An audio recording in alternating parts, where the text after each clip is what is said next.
ភ្នែកដៀងលបលួយសម្លឹងខ្ញុំឬមួយចែកភ្លឹកណែឡើងស្លងអារម្មណ៍ឬមួយក៏ចែកច្រឡំថាខ្ញុំជាសង្សារចាំងចែ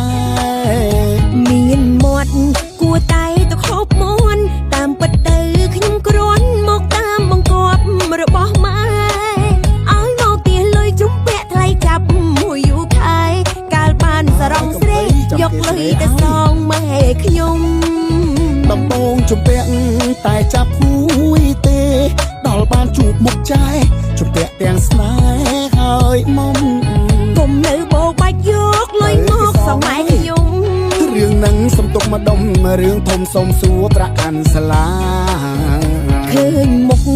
ដូចអំពិលអំពេកកោតតែហ៊ានវែកញែកសួររឿងថ្លៃបន់ដាកា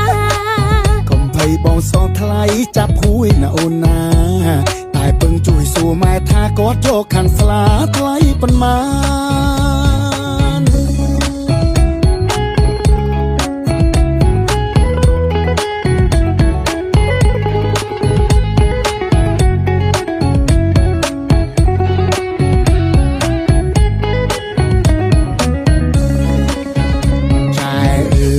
ដេចធ្វើមកក្រៀមឈរត្រេតត្រតអំអៀនភ្នែកដៀងលបលួយសម្លឹងខ្ញុំឬមួយចែកភ្លឹកណែឡើងស្លងអារម្មណ៍ឬមួយក៏ចែកច្រឡំថាខ្ញុំជាសង្សារចាំងចែមានមាត់គួរតែទៅខប់មន់តាមពិតទៅខ្ញុំគ្រាន់មកតាមបង្គាប់របស់ម៉ែឲ្យមកទៀលុយជុំពាក់ថ្លៃចាប់មួយយូរខែកាលបានសរងស្រីយកលុយទៅសងម៉ែខ្ញុំដំបងជំពាក់តែចាប់ហួយទេដល់បានជួបមុខចែជំពាក់ទាំងស្នេហ៍ហើយមុំកុំនៅបោកបាច់យកលុយមកសងម៉ែខ្ញុំ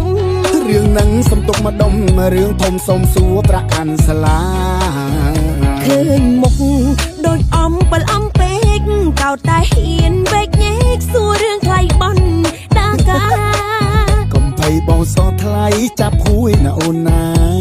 តែពឹងជួយសួរម៉ែថាគាត់យកខាងស្លាថ្លៃប៉ុន្មាន